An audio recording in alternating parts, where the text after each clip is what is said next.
Hey guys, here with the update. We got some babies now.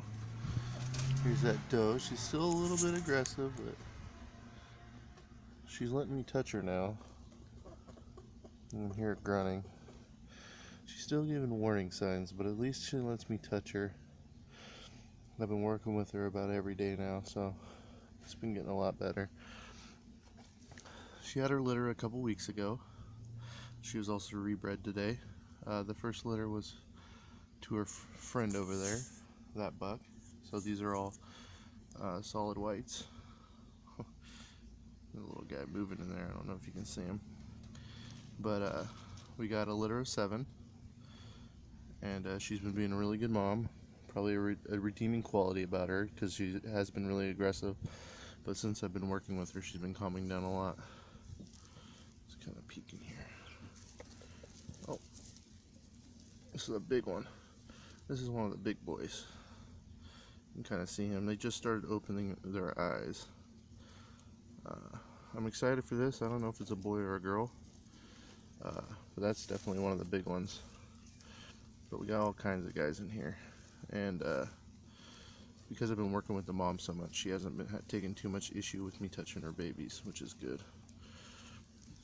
Oh. Now that they're getting their eyes open, I gotta be a little bit more careful. You can see them in there. They're about, I think, 13 days old today. Look at those guys. I think his eyes probably just opened today or yesterday. But some of these guys are really big. Oh, she pulled so much freaking fur for these guys. It's actually been a good thing because it's been kind of cold here. I've had a wet year so far this year, but some of the days, have been getting really warm, so I have to take out some of the fur, and she just keeps pulling and pulling and pulling.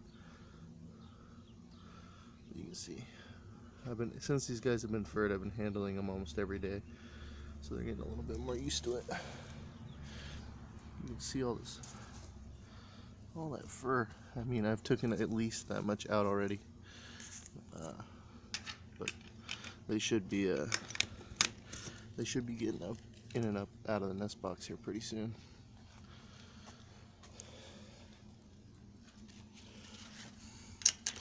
Over here we got my Californian girl. Let's give her some leaves.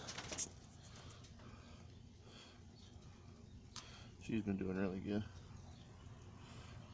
I'm not going to mess with them too much, but you can see she's got 4 blacks and 3 brokens. Really pretty broken patterns.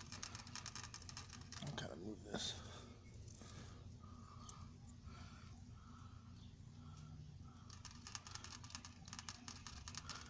That little guy is pretty cute.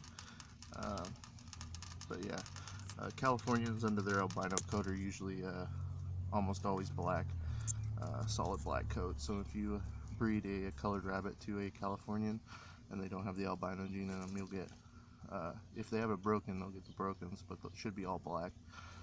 But any recessive genes they'll have inside of them too, so if you breed them back to something else, hey girl, I know, you'll get that.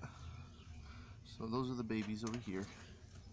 Those, I think those are 2 or 3 days old.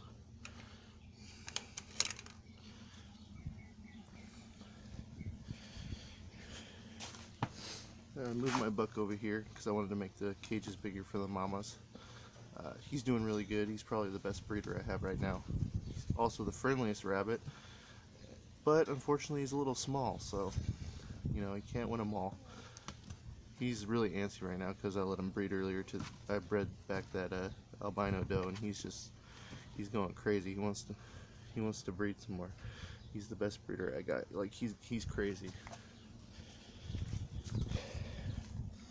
This white buck over here, like I got a successful litter out of him, but he is so lazy. I mean, I've given him the opportunity to breed a couple rabbits, and he's just being the laziest guy. So I don't know about him. Hopefully it's a phase. Come here, girl. Go, girl. She was supposed to be bred, but she started collecting hay really early, and It ended up being a missed pregnancy, but I rebred her, and I did a pretty good job of it this time. Did it 2 times during the day to 2 different bucks, so unfortunately I won't know what buck the litter came from technically, but one of them is broken, so if I get any brokens, I'll just assume that most of them are from the broken buck. But she's doing good. Hopefully she's bred. I don't remember quite when I bred her again, but it was probably a few days ago, so we should have another litter in about a month out of her, hopefully, assuming nothing goes wrong.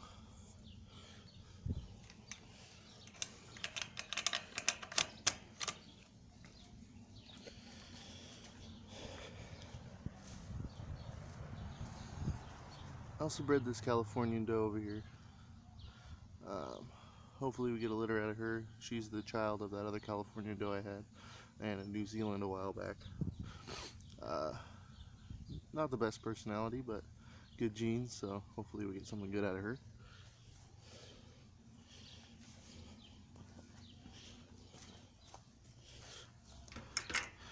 And this is the final rabbit of the day. This is a new rabbit I picked up the other day. She's a opal Rex. She's got a couple tufts of fur missing, and she was being housed with a buck.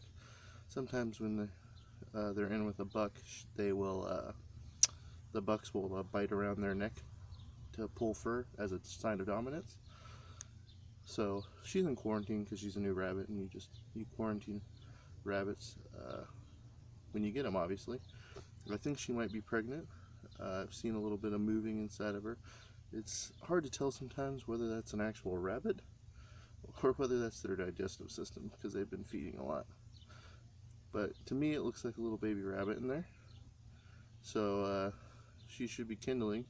I have no idea what we're going to get out of her. I think she might have been bred to one of her siblings, because the guy was running out of cage space and he was getting out of rabbits. So right now she's being inspected for fur mites, just in case, because like I said, the patches of fur were missing, but she also had some bruising on her skin, so I think she was just bitten by the buck, left in there a little too long.